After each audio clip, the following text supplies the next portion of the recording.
सबको जय यीशु।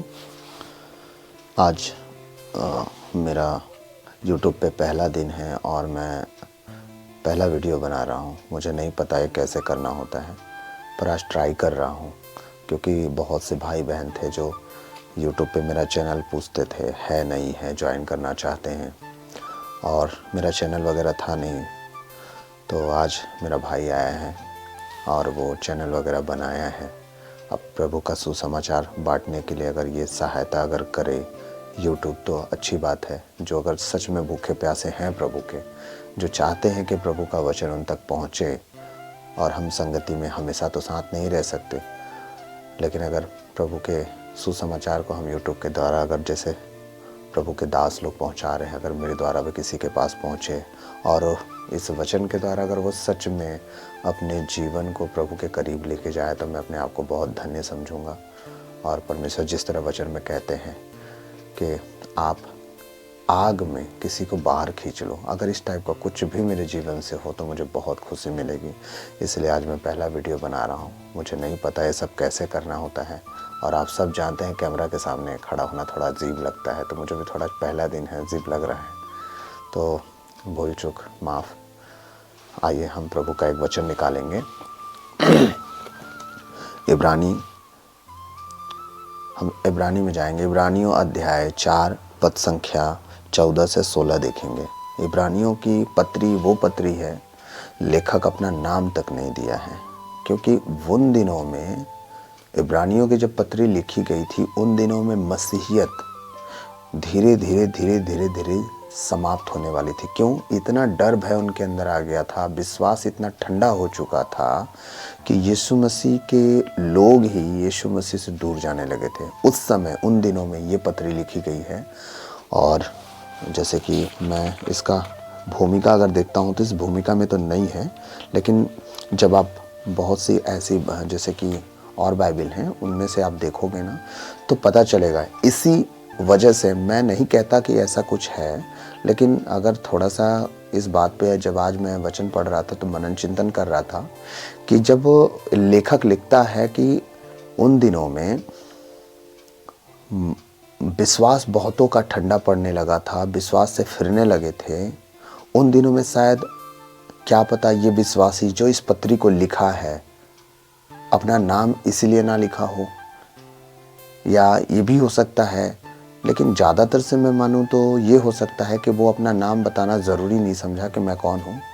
मेरे नाम से आप ना जानो कि पत्री क्या है, बल्कि वो हमेशा ये चाहा कि प्रभु यीशु का नाम और उसके कार्यों का बखान। और पुराने विधानों को आप जब उठा के देखोगे तो इस पत्री में पुराने विधान की बातें बहुत ज़्यादा मिलेंगी। और वो लेखक अपना नाम नहीं प्रभु का नाम ऊंचा करना चाहा। मैं इस बात से बहुत खुश था, और इस बात को जब भी पढ़ा हूँ मैं इब्रानियों में इतना खुशी होती थी मुझे। जैसे हमारे पौलुस प्रेरित थे और यूहन्ना हो गए, याकूब हो गए, सबकी पत्री में उनका नाम लिखा हुआ है। लेकिन एक बाइबल की एक यही पुस्तक है जिसमें ना लेखक का नाम ही नहीं पता कि वो किसने लिखा। इसलिए मैं बहुत खुश होता हूँ। और आप जो मुझे जानते हैं, आप जानते हैं कि मैं कभी भी नहीं चाहता कि जब कलीसिया में जाऊँ, प्रभु का वचन दूँ, आराधना हो, मैं कभी नहीं चाहा कि वो मुझे धन्यवाद दे किसी बात को लेके। मैं कभी नहीं चाहता कि हमारे सिस्टर, हमारे फादर, हमारे ब्रदर लोग कभी किसी बात को लेके मुझे धन्यवाद दें, क्योंकि धन्यवाद के योग्य हमारा प्रभु है। अगर वो ना होता तो हम कुछ ना होते।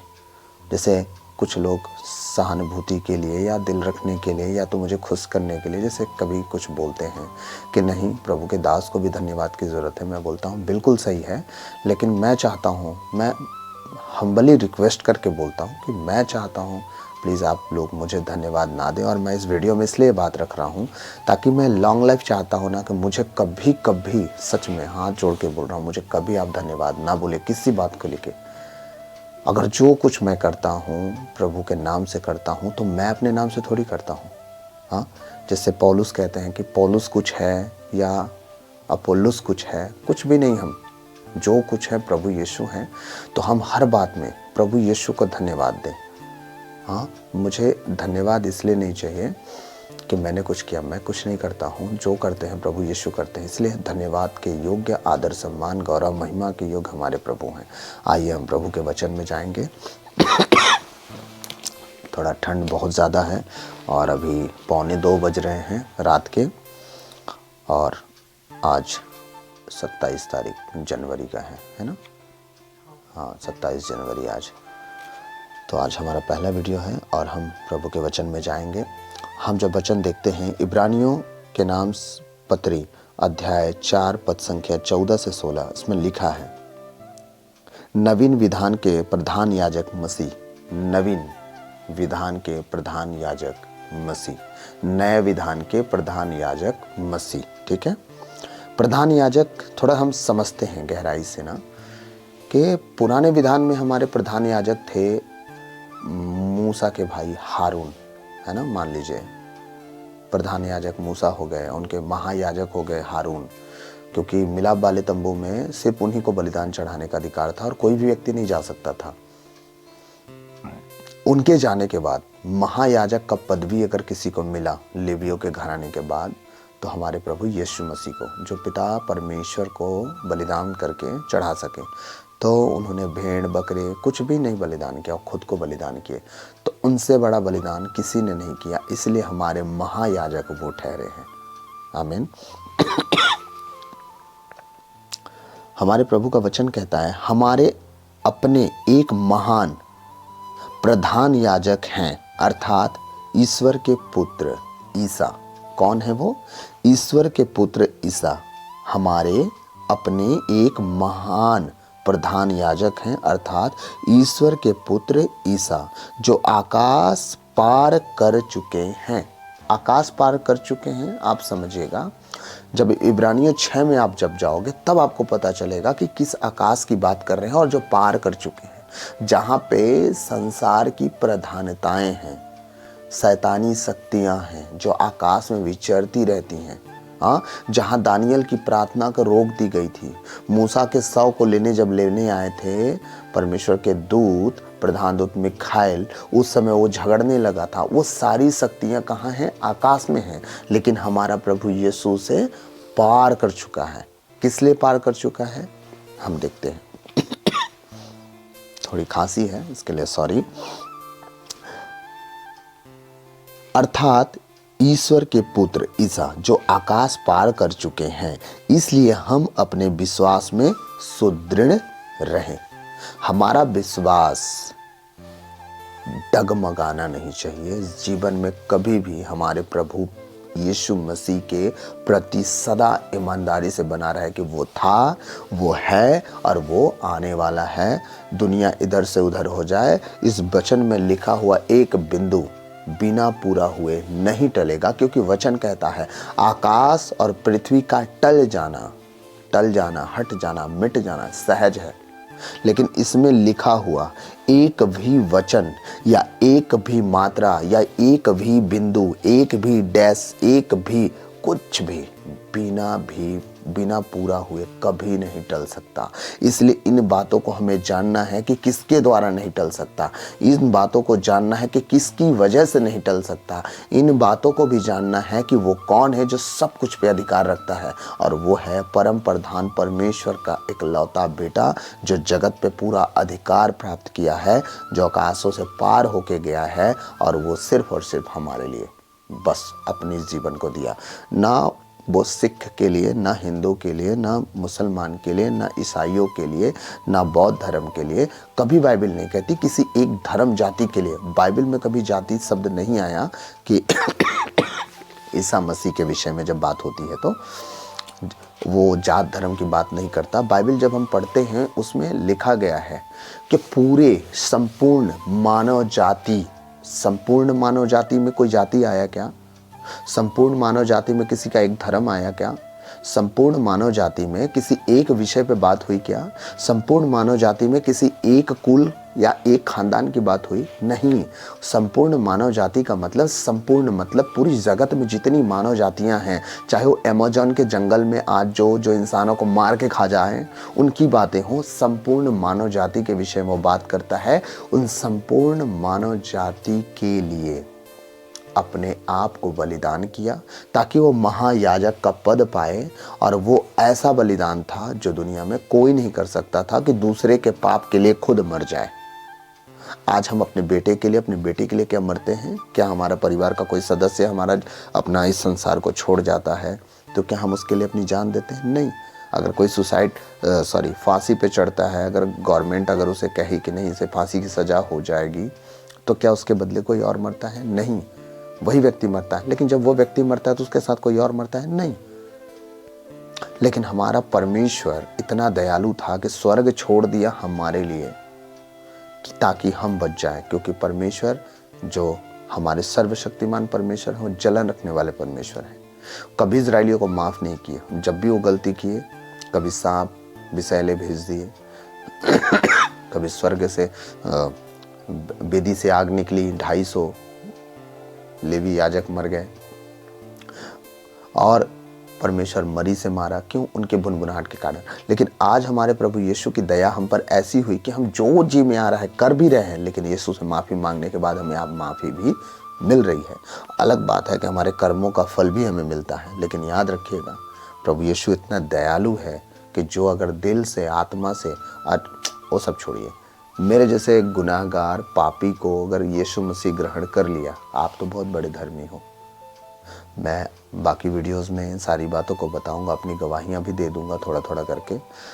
गवाहियां ज़रूरी हैं पर इतनी इम्पोर्टेंट नहीं है कि प्रभु से ज़्यादा इम्पोर्टेंट दें, है ना। प्रभु का वचन ज़्यादा इम्पोर्टेंट है।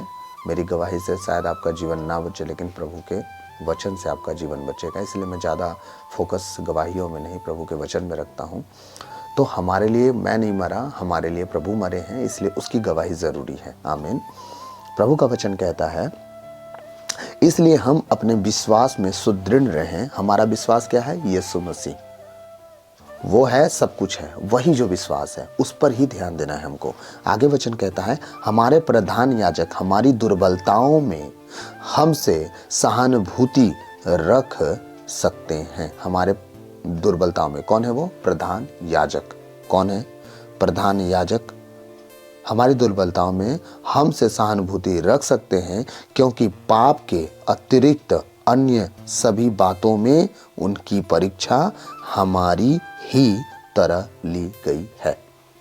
याद रखिएगा, पाप के अलावा, पाप के अतिरिक्त, है ना, अन्य सभी बातों में उनकी परीक्षा हमारी ही तरह ली गई है। अब ये समझिए, पाप के अतिरिक्त, पाप के अलावा अगर कोई बात होती है तो हाँ, यीशु मसीह शरीर में थे, उन्हें भी भूख लगती थी, उन्हें भी प्यास लगती थी, उन्हें भी नींद आती थी, उन्हें भी बुरा लगता था। लाजरस जब मरा तो उन्हें भी रोना आ गया। इसीलिए समझिएगा, बस वो उनके अंदर एक क्वालिटी थी जो हमसे अलग करती थी। हम पाप में जीवन जी लेते हैं, कंप्रोमाइज़ कर लेते हैं, कमी घटी आती है, हम सह लेते हैं, हाँ।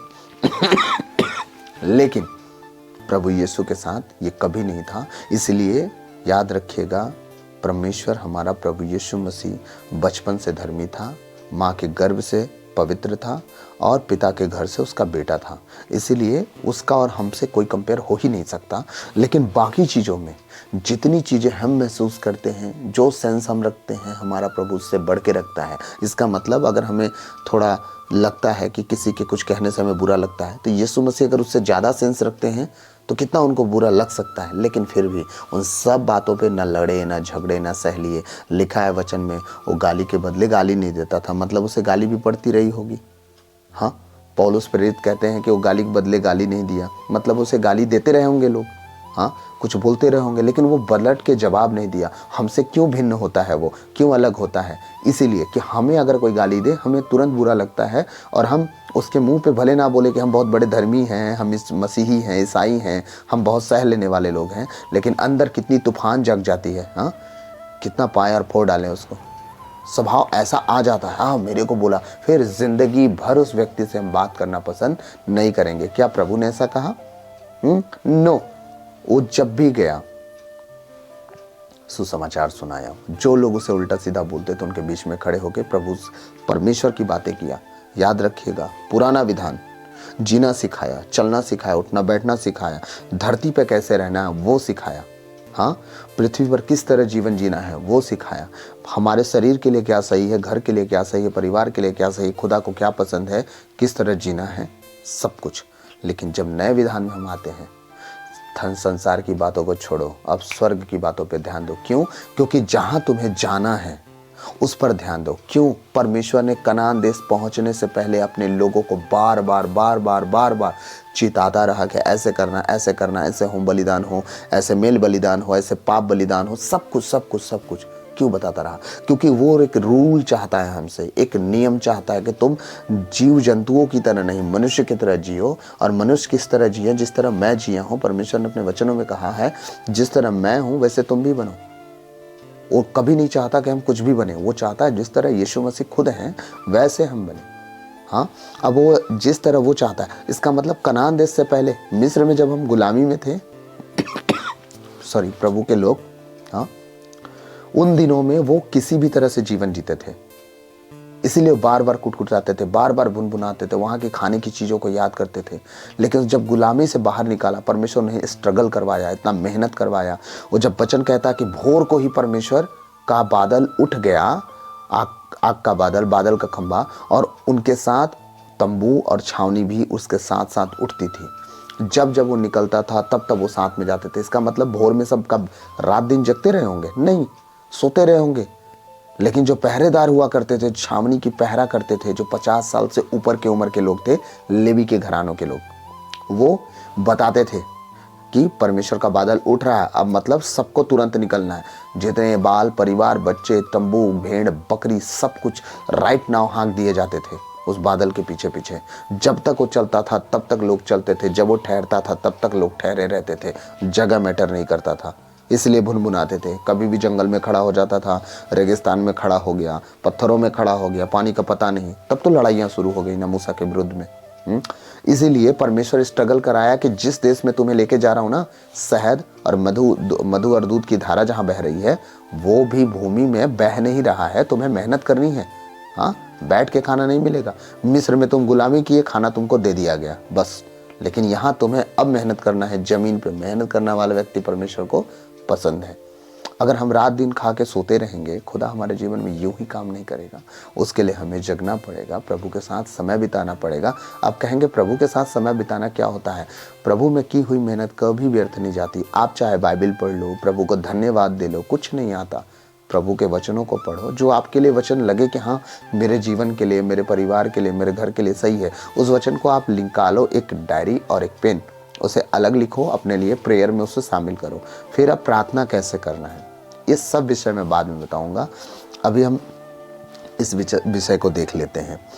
हमारे महायाजक हमारी दुर्बलताओं में हमसे सहानुभूति रख सकते हैं, क्योंकि पाप के अतिरिक्त अन्य सभी बातों में उनकी परीक्षा हमारी ही तरह ली गई है। इसलिए हम भरोसे के साथ अनुग्रह के सिंहासन के पास जाएं। कैसे? भरोसे के साथ। अनुग्रह का सिंहासन क्या है? हमारा यीशु मसीह सब कुछ है। वो मार्ग वो है, सत्य वो है, जीवन वो है, आदि वो है, अंत वो है, अल्फा ओमेगा, सब कुछ वो है। स्वर्ग राज का वो द्वार है, बिना उससे मिले हम पिता परमेश्वर के पास नहीं जा सकते। तो अनुग्रह का सिंहासन हमारा प्रभु है, उसी के द्वारा हमें अनुग्रह मिलती है। याद रखिएगा, अब्बा पिता ने सब कुछ यीशु मसीह के हाथ में दिया है। जिसे तुझे माफ़ करना है माफ़ कर, जिसे सजा देना है सजा दे, सब तेरे हाथ में है। अब तू मेरा वारिस है, इस संपत्ति को तेरे हाथ में देता हूँ। मैं नहीं कहता है कि हमारा स्वर्गीय पिता बूढ़े हो चुके हैं तो वारिसाना किसी और को दे दिए। नो, वो जान चुके हैं मेरा बेटा मैच्योर है ना। जब हमारे माता पिता अपनी संपत्ति हमारे हाथ में देते हैं, इसका मतलब हम मैच्योर हो चुके हैं, हम उसे खोएंगे नहीं, जो हमारे पर माता पिता हमें जो दे रहे हैं। इसीलिए अब्बा पिता ने यीशु मसीह के हाथ में सब कुछ सौंपा, क्योंकि वो जानते हैं मेरा पिता, मेरा बेटा लायक है। क्यों? क्योंकि जो आत्मा अब्बा पिता के अंदर बसती है वही आत्मा यीशु मसीह के अंदर बसती है। तो वो जानते हैं हम दोनों सेम हैं, मतलब कुछ भी वो खोने वाला नहीं है। एक अच्छा बिजनेसमैन का बेटा, जब वो बिजनेसमैन देखता है कि मेरा बेटा मेरे बिजनेस में कुछ भी कम बेसी नहीं, करेक्ट लेके चल रहा है, वो चिंता छोड़ के जहाँ चाहे रेस्ट कर सकता है, क्योंकि वो जानता है मेरा बेटा लायक है। आज हम जब दुकानों पे जाते हैं, बाप बिजनेस पे कुर्सी में बैठे रहते हैं और दूसरे कुर्सी में बेटा। बाप बात नहीं करता, बाप कुछ नहीं करता, वो सिर्फ बेटा से बात करता है, लेकिन बेटा पूरे स्टोर को संभालता है। क्यों? क्योंकि सेम पार्टीशन हो जाती है। वो जानता है मेरे बेटे के अंदर वही आत्मा काम करी जो मेरे अंदर है ना। तो हमारा परमेश्वर, मैं बिजनेस पर्पस पर लेके नहीं जा रहा हूँ, मैं कह रहा हूँ एक बात आप समझिएगा। हमारा परमेश्वर जाना कि मेरे बेटे में सेम आत्मा काम करती है, क्योंकि जिस दिन आदम और हेवा को बनाया गया था उस दिन तीनों साथ में थे, पिता, पुत्र और पवित्र आत्मा। समझिए, मैं नहीं जानता इतनी गहराई से, लेकिन आप समझिए, क्योंकि त्रिएक परमेश्वर है हमारा। तो जिस दिन वो बनाए होंगे, एक दूसरे से बातें किए होंगे, पसंद आया होगा। लेकिन जब पिता हम मनुष्य को जब बनाया तो बेटा देखा होगा ना कि कितना प्यार से वो बनाया। जब हम गुनाह गलती में आ गए, पाप किए, सांप की बातों को मान के हेवा ने फल खाया और वो फल खा के अपने पति को भी खिलाई, और लास्ट में एक दूसरे को वो दोष लगाने लगे। उसके चक्कर में मैं खा गई, इसने, ये सब है ना, हम पढ़े हैं जिस बातों को। लेकिन जब यीशु मसीह अपने पिता की बातों को सुने होंगे कि मैं संसार के सारे लोगों को नाश कर देता हूँ, तो मूसा विनती किया कि नहीं, आप ऐसा मत कीजिए, नहीं संसार के लोग क्या कहेंगे कि मिस्र से आप अपने लोगों को मारने के लिए निकाले। ये सब विनती कर करके बचता रहा। लेकिन जब हम देखते हैं कि मलाकी के ग्रंथ के बाद मत्ती के बीच में 400-450 साल तक कोई नबी नहीं थे, और संसार जो था, जिस तरह नूह के दिनों में भटक रहा था, संसार भटकना शुरू हो गया। और फिर यीशु मसीह देखे होंगे कि पिता का गुस्सा भड़क रहा है, अब इसे आग से जला दो। यीशु मसीह एक चांस फिर से पिता से मांगे होंगे कि जिस तरह अदन की बारी में आपने एक मौका दिया मानव जाति को, एक मौका प्लीज़ और दें आप मुझे, ताकि एक व्यक्ति के द्वारा संसार में पाप आया, तो मैं चाहता हूँ मेरी वजह से संसार फिर से पाप से उद्धार पाए, और यीशु मसीह संसार में आए हमारे लिए।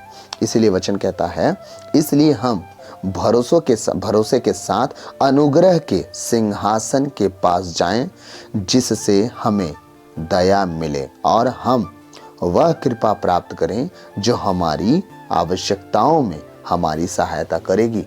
वो कृपा, वो दया सिर्फ और सिर्फ उस सिंहासन के पास, वो अनुग्रह का सिंहासन, वो दयालु परमेश्वर हमारा यीशु मसीह है।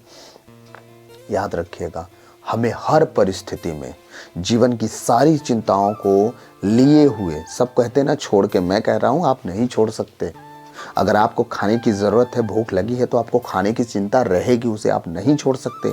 अगर कोई कहता है कि यीशु मसीह के पास आओ, अपनी सारी चिंता छोड़ के आओ, वो कहने की बातें हैं मेरे भाई, मेरे बहन और प्रभु के लोगों, मैं सच कहता हूँ वो चिंता कभी ख़त्म नहीं होती है। आपके घर में आपका बच्चा बिस्तर में पड़ा हो, बीमार पड़ा हो और वो ठीक ना हो रहा, तो आपको कोई कह दे कि सारी चिंता छोड़ के यीशु के पास आओ, आप जाओगे? मानव स्वभाव है ये, आपसे नहीं होगा।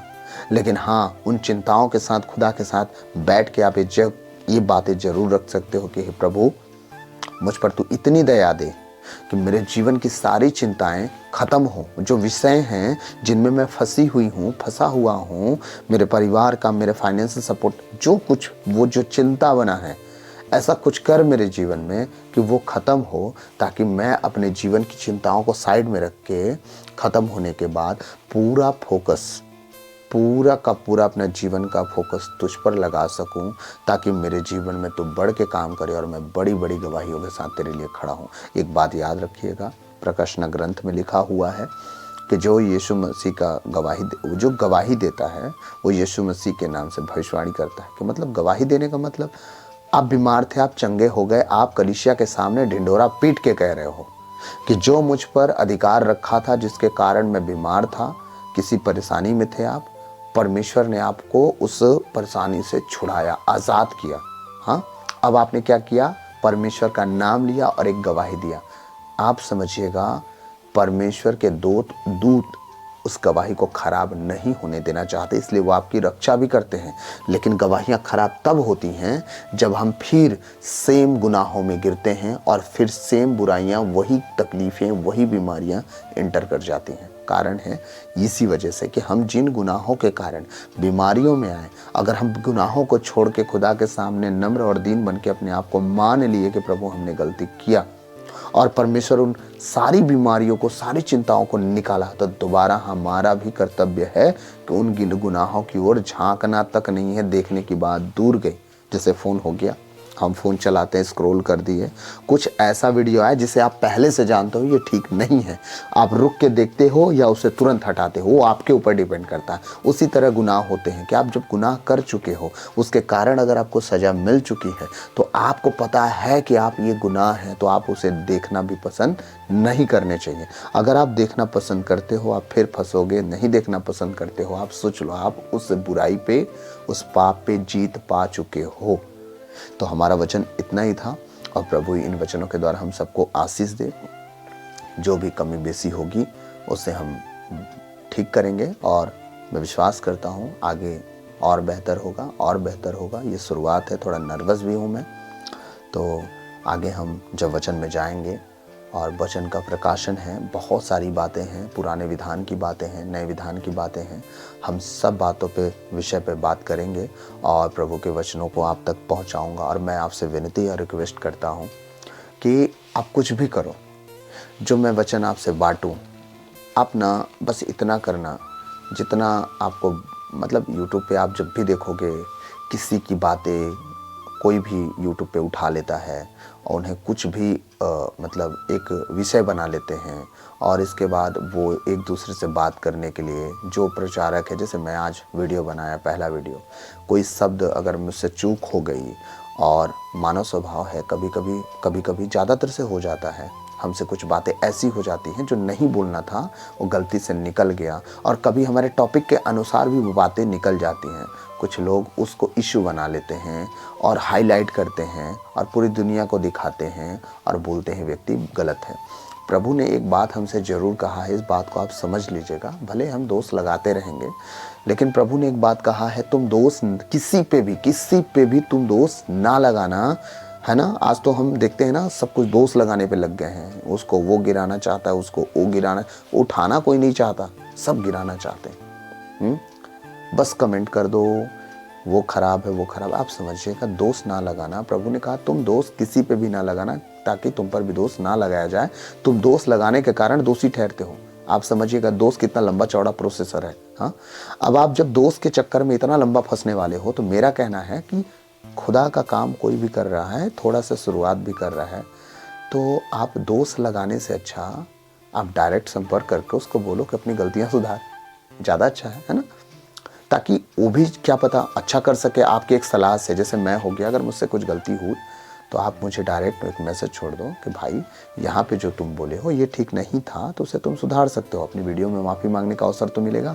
लेकिन हम डायरेक्टली अगर एक्सपोज करने की बातें हो जाती है ना, फिर एक छोटी सी बात लिए और बार बार वो सामने ला के, फिर हम ना मसीहियत का काम या अच्छाई का काम नहीं किए। हमने क्या किया, एक व्यक्ति की गलती को ढूंढें और उस पर दोष लगाएं और उसे एक्सपोज किए सबके सामने कि व्यक्ति गलत है। तो पूरी दुनिया एक व्यक्ति तो नहीं चला सकता ना। तो आप समझिएगा, कुछ लोग ना कुछ शब्दों से बुरा तो मानते हैं, लेकिन मैं एक बात और कह रहा हूँ, जब प्रभु के लोग जब वचन देते हैं, उनमें से कुछ बातें इतनी कठोर बोलते हैं, याद रखिएगा 90% उसे सह नहीं पाते, लेकिन 10% वो व्यक्ति होते हैं जिनको उसकी सबसे ज़्यादा ज़रूरत होती है। मैं अपने जीवन में इतनी सहा हूँ कि मैं बैठ के रोया हूँ अपने अगुओं की बातों को सुन के। क्यों? क्योंकि वो कठोर बातें मेरे जीवन को ना, मैं घमंड से भरा हुआ था, मुझे तोड़ती थी, और सच में इतना तोड़ा गया मैं कि सह लिया, बच गया। आज प्रभु का वचन बांटने योग्य हुआ हूँ। अगर थोड़ा सा भी, इतना सा भी, प्रभु मैं बच्चा ही हूँ, तो शुरुआत तो किया। पहले तो मुझे प्रार्थना का मतलब तक नहीं पता था कि प्रार्थना कहते किसको हैं। मुझे हे पिता हमारे और प्रणाम मरिया के अलावा कुछ आता ही नहीं था। मैं कुछ भी नहीं जानता था। अब जो छोटी सी भी दुआ करना अगर जाना हो, और प्रभु उस छोटी सी दुआ से बड़े गवाहियों को लाके खड़ा किया है मेरे जीवन में, तो इस बात से मैं बहुत आनंदित होता हूँ कि मेरा प्रभु मुझे सुनता है और मेरे उन सवालों का जवाब भी देता है। और हर समय किसी को नहीं देता, वो मुझे भी नहीं देता, लेकिन जब उसकी इच्छा होती है वो जवाब देता है। मूसा कभी कभी प्रभु से सवाल करते थे और जवाब बहुत टाइम बाद आता था। तो मूसा से धर्मी पृथ्वी पर कोई नहीं, प्रभु ने खुद कहा है। हाँ, तो हम नहीं हो सकते, लेकिन हमारे प्रभु बहुत महान हैं, अनुग्रहकारी हैं और दया करने वाले प्रभु हैं। तो प्रभु इन वचनों के द्वारा हमें आशीष दे। जो भी भूल चूक हुई हो हमें क्षमा करेंगे आप। और मैं विश्वास करता हूँ आने वाला समय हमारा बहुत अच्छा है। और मैं आप सबके लिए एक प्रार्थना करना चाहता हूँ। आइए हम अपनी आंखों को बंद करेंगे, सिरों को झुकाएंगे, प्रभु के नज़दीक जाएंगे। पिता पुत्र पवित्र आत्मा के नाम पर आमीन। सर्वशक्तिमान महान परमेश्वर, हम आपको धन्यवाद देते हैं, राजाओं के राजा, प्रभुओं के प्रभु, प्रभु यीशु मसीह, पिछली रात के लिए, आज की रात के लिए, आज के इस नए भोर सुबह दिन के लिए, आने वाले दिनों के लिए प्रभु हम आपको धन्यवाद देते हैं। अगर प्रभु हमसे जो भी भूल चूक मन कर्म वचन से, कमी कमज़ोरियों से, गलती गुनाह हुआ हो परमेश्वर हमें क्षमा करें। पिता हम आपसे प्रार्थना करते हैं एक एक जन के लिए जो आज प्रभु इस वीडियो को देखने वाले हों, आने वाले दिनों में देखने वाले हों। प्रभु आज मेरे मुख से जितनी बातें निकली हों उनसे कोई नेगेटिव ना हो, वरन जो भी बातें हों पॉजिटिविटी से लें। और पिता मैं विश्वास करता हूँ आने वाले दिनों में प्रभु इस YouTube के द्वारा बहुत लोग आशीषित हों, और मैं होंगे भी विश्वास करता हूँ। पिता मैं प्रार्थना करता हूँ एक एक जन के लिए जो प्रभु इस वचन को देखे सुने। और मैं अपने भाई अर्नोल्ड के लिए भी प्रार्थना करता हूँ जो प्रभु इसमें मदद किया है। प्रभु मैं धन्यवाद देता हूँ, इस भाई के लिए भी दुआ करता हूँ, इसके परिवार के लिए भी दुआ करता हूँ। इस सदा बढ़ते जाएं प्रभु तुझ में, और हम परमेश्वर तुझ में बने रहें इस योग बनाना। पिता मैं प्रार्थना करता हूँ यीशु के नाम से हर उस व्यक्ति के लिए जो इस वीडियो को देखे। तेरी दया, तेरी कृपा, तेरी शांति, तेरा धीरज, तेरा संयम, तेरी कृपा, तेरी भलाई, तेरा प्रेम उनमें बना रहे प्रभु।